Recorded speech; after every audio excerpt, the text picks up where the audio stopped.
Bolsa brasileira inteira tá barata pra caramba. A Bolsa brasileira inteira não vale um Google. É mais muito barato louco. que 2008. Que a crise de 2008 foi dura, né? E hoje nós estamos em pior situação que é. Então, oportunidades estão aí. Eu, como investidor, sempre penso assim, como equilibrar as coisas. Então, eu chamo o pessoal, no meu caso, da minha própria empresa, que faz essa gestão para as pessoas, e analiso caso a caso e peço uma sugestão. Por mais que eu me ache investidor profissional, eu peço uma sugestão de perfil de portfólio, onde a gente tenha um equilíbrio. Porque se você tem equilíbrio, nem tudo vai cair ao mesmo tempo. Mas, Justo, deixa eu te perguntar uma coisa. A gente é muito curioso aqui de saber o que a turma bem-sucedida que vem aqui faz com o próprio capital. E a gente sabe que você tem um family office, etc. E tal, um wealth, né? Você comentou. Isso. Mas, excluindo os negócios, aonde está o seu dinheiro hoje? Como que você aloca isso daqui? Como então, eu tento fazer assim, eu estava dizendo aqui rapidamente antes... Tinha que ser uma filosofia, alguma coisa? Eu estava dizendo um pouquinho antes que o perfil do investidor tem que ser muito bem avaliado para o risco que ele quer correr. Tá. Eu sou um pouco mais agressivo do que deveria para a minha idade, né? Que eu já estou na fase de manutenção de capital e tenho pouco tempo para refazer. Quando eu falo que um cara de 30 anos pode ser mais agressivo e investir mais na bolsa... Mas quando chega no seu patamar, Justo, isso daí muda um pouco, né? Não pense que muda, porque os caras fazem besteira, entendeu? Então, por exemplo, eu não alavanco. Isso é uma coisa que está fora do meu repertório. Não corro risco desnecessário. Então, obviamente que nesse momento todos os ativos perderam muito valor no mundo todo porque tivemos a tempestade perfeita de emendar numa Covid uma guerra na Ucrânia. Eu fico perguntando, né, para mim, o que esse Putin tem na cabeça? Ele tem lá uma... Desculpa só fazer essa... Porque tem a ver com o impacto no mercado financeiro. Ele tem lá um país economicamente pequeno, não é pequeno porque é o tamanho do Brasil, mas vocês imaginam o Brasil conseguiria, em qualquer hipótese, sustentar um mundo bélico, da força bélica do tamanho que a Rússia montou? Conseguiria nunca, né? A gente não teria dinheiro para isso. Agora, você imagina uma economia do tamanho da nossa, investindo tanto, 10, 12, 15% do PIB em forças militares. Isso já desequilibra a economia para caramba. Agora, está tomando sanções do mundo todo. Ontem foi a última, que agora o ouro, que ele é 10% da produção do ouro do mundo é dele, e aí já cortaram compra do ouro russo. Já está fora do sistema do SWIFT internacional, do sistema financeiro. Já não consegue mais fazer operação só em rublos. Ontem deu um calote, inclusive, de 100 milhões de dólares, que foi o primeiro que a Rússia deu em décadas, né? Porque não conseguiu pagar a dívida externa. Onde ele vai levar esse país? Vai levar para bancarrota esse país. Todos 400 empresas multinacionais saíram do país. Tanto que o cara montou um McDonald's local lá, porque perderam a rede de McDonald's. Assim, não dá para entender por causa da invasão da Ucrânia. Quer dizer, é surreal quando eu penso nesses gestores, entre aspas, né, tiranos, ditadores, que cometem um erro desse tamanho. E o que ele fez? Ele fez pela primeira vez os Estados Unidos ter uma inflação de 9% ao ano, que nunca acontece. Desde que eu sou empresário, eu nunca vi. Nunca vi. Você também nunca viu. Em 41 anos é a primeira vez. Nunca teve uma inflação dessa. O juro aumentando no mundo todo, criando, eventualmente, uma recessão que pode vir. Hoje estão dizendo que talvez não venha, porque deu uma esfriada já na economia americana. Isso é bom nesse momento, que aí evita a recessão. A Europa entrando em quase recessão também. Quer dizer, tudo por causa desse louco, porque nós saímos da Covid, tinha tudo para as economias se recuperarem. O Brasil vinha bem também. Por mais que a gente critique, a gente pode criticar o que a gente quiser, mas o que o Paulo Guedes fez aqui, a economia brasileira, a situação macroeconômica do Brasil estava em ordem, né? E aí vem essa guerra para atrapalhar tudo. Então, nem sei porque agora me perdi porque eu estava falando tudo isso. Para você falar o que você faz com o seu dinheiro. Voltando. então, boa. Obrigado, ele estava tentando fugir. O Thiago está aqui para me assessorar nos momentos. Então, Thiago e turma, é o seguinte. Quando tem um impacto desse tamanho, que você vê, como investidor, onde você tem que se proteger, né? O que você tem que fazer. Quem mais tomou prejuízo nesse momento eram os que estavam mais expostos, né? Então, as ações, por exemplo, o mercado acionário brasileiro voltou a cair abaixo dos 100 mil pontos. Se você olhar as empresas, elas estão super desvalorizadas. Elas estão valendo muito menos do que deveriam, né? Tem ativos muito mais valorosos do que elas estão sendo vendidas em bolsa. A Bolsa brasileira inteira está barata pra caramba. Você periga, a Bolsa brasileira inteira não vale um Google, né? Então, é mais muito barato louco. que 2008. Mais barato que 2008, que a crise de 2008 foi dura, né? Exato. E hoje nós estamos em pior situação que é. Então, oportunidades estão aí. Eu, como investidor, sempre penso assim, como equilibrar as coisas. Então, eu chamo o pessoal, no meu caso, da minha própria empresa, que faz essa gestão para as pessoas, e analiso caso a caso e peço uma sugestão. Por mais que eu me ache investidor profissional, eu peço para os meus CIO, né, que é o Chief Investment Officer nosso, e a equipe dele, uma sugestão de perfil de portfólio, onde a gente tem um equilíbrio. Porque se você tem equilíbrio, nem tudo vai cair ao mesmo tempo. tem coisa. Então, quando a renda fixa está bem, a renda variável está sofrendo, e vice-versa. E aí você tem, então private equity é mais longo prazo, depende muito mais do desempenho da empresa, não tem tanto a ver com o mercado. Tem, porque a empresa também se impacta, mas é uma coisa mais diluída. Então você tem uma forma de olhar um portfólio, eu sempre faço isso, de forma equilibrada. Então se eu perdi em algumas posições, perdi também como todos os mortais perderam, todo mundo perdeu que estava investindo. Mas eu consegui me proteger bem. Então eu estou meio que perto do 0 a 0. Não tô, isso é maravilhoso dentro de um portfólio. 2022 eu estou perdendo lá fora, eu tenho investimentos fora do Brasil, em grande parte. Né? Eu sempre gostei, né? Isso é uma coisa que vem de herança de tradição judaica lá dos meus pais. Né? Não é meu caso, que não tenho zero ligado em religião, mas assim, meu pai é um imigrante húngaro que teve que fugir da guerra, e ele sempre falava para mim, liquidez. Né? Diferente da colônia árabe, que gosta de escritura. Né? Então, escritura. Você está num país que, se virasse uma Venezuela, não vai acontecer por causa do nosso...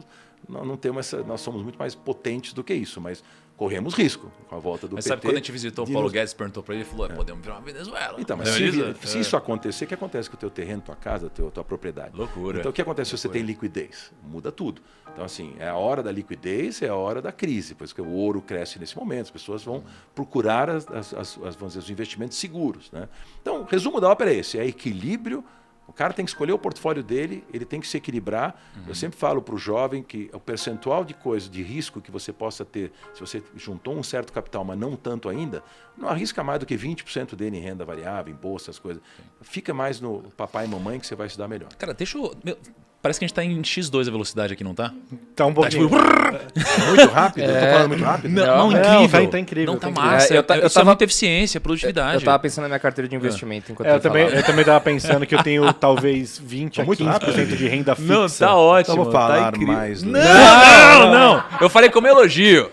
Como elogio, ninguém nunca conseguiu ser tão eficiente, pensar tão rápido e falar tudo do jeito que você fala. Eu acho que eu tô errado. Olha tem 10, 15% de renda fixa, então, né? E o resto tá tudo em... Ai, Kaique, não fala sobre isso. 3 fundo imobiliário. Só uma coisa para dizer, durante a crise, Warren Buffett, que é um dos que eu mais admiro no mundo, ele falava assim, meu pior investimento em ações levou 18 anos para voltar. Se a empresa é boa. Um dia volta. E é a hora que ele fala outra coisa muito legal, que é o seguinte, deixa eu falar mais lento. Não faz isso. Ele fala assim, a hora da crise é o momento em que o impaciente passa a receita para o paciente. O cara que tem paciência e tem estômago e sangue frio vai ficar quieto e não vai realizar o prejuízo. Então, pode dizer, o que você pode dizer assim, estou valendo menos. Porque o papel que eu tinha lá do Banco do Brasil, ou da Petrobras, ou do qualquer empresa, ou da Ambev, está valendo menos nesse momento. Mas são boas empresas, eu acredito nela. Eu, nesse momento, em estatais, eu não poderia, apesar de estarem baratas, está de graça, principalmente no Banco do Brasil. Mas com essa instabilidade, eu não compraria ações estatal nesse momento. Eu não compraria. Mas daqui a pouco compraria, dependendo do que a gente vai vislumbrar do que vem aí na eleição. Olha que bizarro, né? Ou tem alguma coisa que a gente não sabe, né? Geralmente é isso, ou cara, algum risco diferenciado. Porque quando você olha para o Banco do Brasil, você pega os grandes bancos, o Banco do Brasil está com um PL hoje de menos de 5. De graça. Você tem noção do que é isso? Ou tem alguma coisa, não é possível, tá muito abaixo da média. Isso quer dizer que o que você investiu hoje, você recupera em 5 anos. Você recebe através de lucro. Legal. Basicamente. Cara, e aí você olha para a Bolsa, olha que interessante, quando você pega os últimos 36 meses, você sabia que a nossa Bolsa ela subiu 0% em 36 meses? Que beleza, hein? legal. É bizarro isso aqui. Eu sei Mas bem. é porque tem um descolamento, tem muito commodity pra cima e outras coisas muito baratas hoje. Cara, hoje, inclusive, quando terminar, eu vou gravar um vídeo aqui. Assim, tem muita coisa barata, concordo muito. Da oportunidade. Exatamente. Inclusive, cash tá caindo de 4% a 6%. Ô, Man, deixa eu perguntar uma coisa. Man é fogo, né, cara? Man aqui, vamos... Man. Senhor Roberto Justus. Né? É que a gente essa é a mesclada que faz a gente ser plural aqui, entendeu? Aliás, eu vim mal vestido. É o conhecimento técnico com o Man. Não, pô, eu vim... Agora, assim, o Roberto, você comentou sobre religião, etc. Você se considera um homem de fé de alguma forma? Ou você acha que isso aqui teve algum impacto na sua trajetória? Vivi, eu posso falar a verdade aqui ou não? Eu sou... Tô ferrado. Eu tô ferrado, né? Não, mas eu acho que a verdade liberta. Mas as pessoas vão falar que o Justus é isso, aquilo. Porque, na verdade, assim... eu tenho origem... Pai e mãe, origem judaica, né? Eles são húngaros. Sabe que eu falo húngaro, né? Akarod beszélhetek magyarul. Akarsz beszélni magyarul? É uma língua terrível, perigoso. porque não descende de nada, nem de anglo-saxônico, nem de latino, nem de nada. Mas eu parei de falar húngaro em casa. Mas você fala húngaro mesmo, fala Eu acabei de falar para você em húngaro, não, mas se você quiser eu falo em húngaro. Não, mas essa é a única frase que você fala, você fala húngaro mesmo? Falo húngaro perfeito. Eu só Que parei loucura. de falar porque eu falava com meus pais e já faleceram faz um tempo. Então enferrujou. Minhas irmãs comigo já falam em português. Eu cresci em colégio americano, que é uma ajuda danada, né? Uma vantagem competitiva. Nasci no Brasil, falo português e húngaro. Então 3 línguas. Depois incorporei mais algumas que ajudam. E não teve essa influência muito de religião, porque meus pais não eram muito ligados. Minha mãe era mais ligada, meu pai era zero. Meu pai era ateu. E eu virei ateu. Então, assim, eu não tenho religião, respeito demais as religiões. Acho que elas são muito importantes, principalmente para as pessoas, são um apoio importante para as pessoas, né? E eu acredito muito em energia, acredito muito na troca de energia, acredito muito... Aqui tem uma energia nessa sala, sabe? Tem energia com as pessoas, tem troca, tem força. Eu acho que nessas coisas eu acredito bastante, né?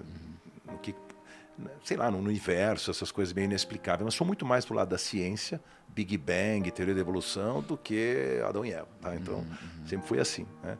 Eu adoro discutir, falar com padre, com rabino, com teólogo, porque eu faço um monte de perguntas. Se eu perguntar só para eles, cadê os dinossauros? Porque eles falam que o mundo nasceu sei lá quantos mil anos só atrás, não milhões de anos, né? Os dinossauros.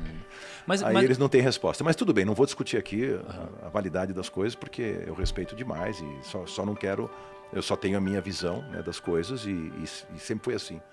Então, não tem reza, não tem religião para mim. Né? Tem acreditar nas pessoas, nas relações, né, na forma de atuar, na decência, no ajuda ao próximo. Tem uma série de coisas que você não precisa da religião para fazer. Você pode fazer do teu jeito, entendeu? Então, eu acredito muito nisso. Mas até essa questão da energia é um algo a mais, Não, né? sem dúvida. Né? Não, eu acho que é ser humano que falar que não tem nada que acontecendo, que não tem alma, que não tem, né, que não tem energia, que não tem nada, aí o cara tá um pouco frio demais com relação às coisas da vida, né? Então, assim, pressentimento, energia, troca de energia. A energia é uma coisa muito poderosa. Positivo ou negativo, né? Eu não deixo a negativo me contaminar, tento sempre emanar aquela energia positiva, o pensamento positivo. Eu adoro essas coisas, aqueles estudos sobre pensamento positivo, a força da mente humana, a força que a gente tem, né, de mover os obstáculos, etc. Mas eu não fico pedindo para alguém, entendeu? Eu tento fazer isso do meu jeito. Legal, interessante. Agora, cara, tem uma pauta assim que eu sempre... Ela é relativamente polêmica, mas eu sei que você vai trazer isso de alguma forma construtiva, né? Porque quando a gente fala sobre meritocracia, né? Então, a gente está numa empresa, né? Assim, numa empresa, quando a pessoa está nela, existe uma capacidade da pessoa de ela crescer na empresa ou ser demitida, né? A pessoa, ela às vezes não definiu a realidade a qual ela nasceu, mas aonde ela está, é possível que ela de alguma forma cresça ou deixe de crescer, né? Como que você enxerga? Você acha que hoje existe de alguma forma meritocracia no nosso... Adoro essa pergunta. Eu adoro essa pergunta. Eu vou te falar. Eu preciso dizer assim, a experiência e a maturidade trouxeram uma série de visões diferentes. Eu sempre fui um ownership-minded person, né? Isso é para traduzir para os ouvintes que não entenderam. Eu era uma pessoa com mentalidade de dono, né? E isso mudou. E hoje em dia o que funciona é o partnership-minded executive, né? Que é o cara que pensa na parceria, na divisão da riqueza gerada pelas pessoas da empresa, com elas mesmas, né? Você não consegue, por mais que você, né, tenha talento, que você tem de sobra, Thiago, fazer isso que você fez aqui sozinho. Então você tem que dividir isso. E na divisão, a delegação é talvez uma das facetas mais complexas do empresário bem-sucedido, né? Porque ele acha que ele sabe tudo do jeito dele, que tudo tem que ser do jeito que ele faria.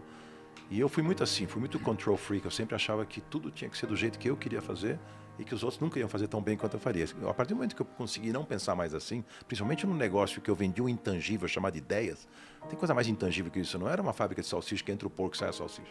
Era uma fábrica de ideias, que a ideia é que nem gato, não cachorro, né? Ela vem quando ela quer, não quando você chama. E aí é difícil como é que você remunera essas pessoas, como você estimula, como você atrai, retém talento dentro do teu negócio, que é quem vai fazer acontecer. Eu, como bom líder, não precisava fazer mais do que isso. Atrair os talentos, motivar os talentos e reter eles na empresa. Fazer eles terem uma vida longa no negócio e não ficarem pulando de galho em galho, né? Porque não é o que eu queria.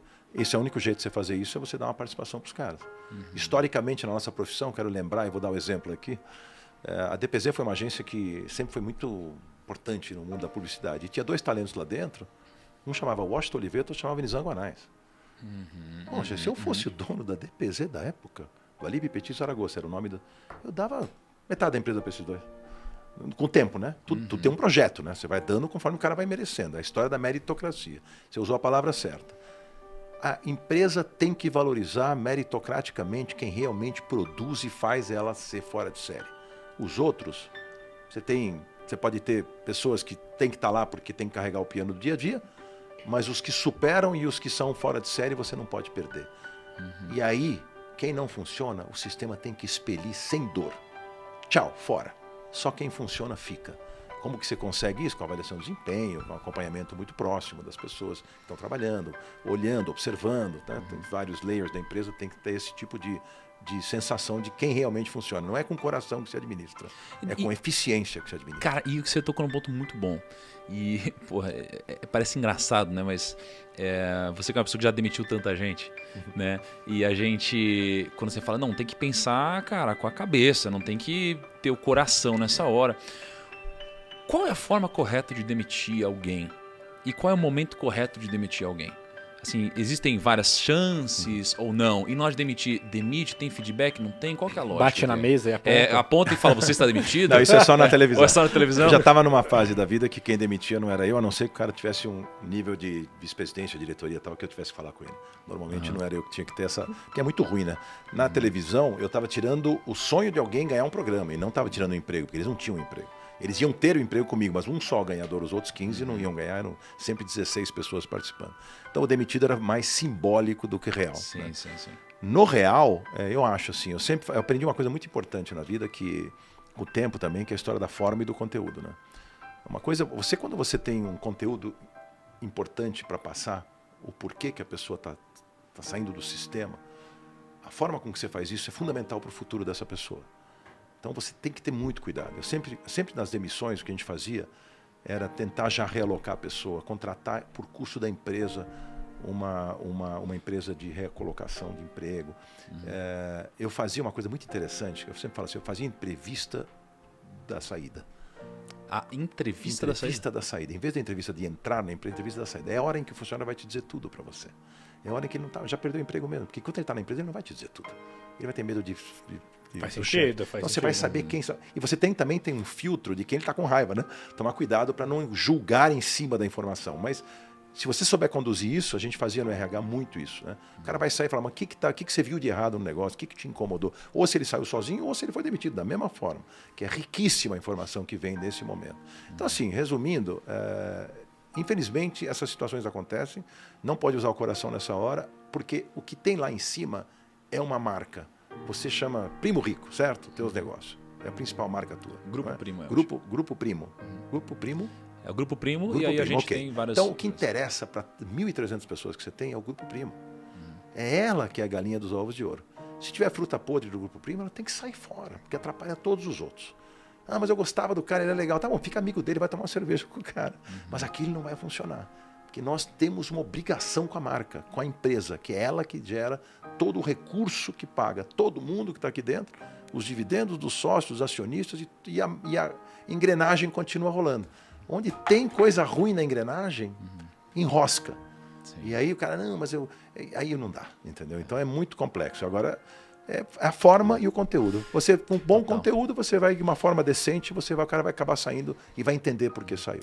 Não, e parece que demitir, parece que nunca fica mais fácil, né, cara? Assim, não, é ruim, é sempre ruim. Sempre ruim, sempre mas é necessário. Péssimo, né? Você fez suas primeiras demissões, né, Kaique? Como você se sentiu, cara?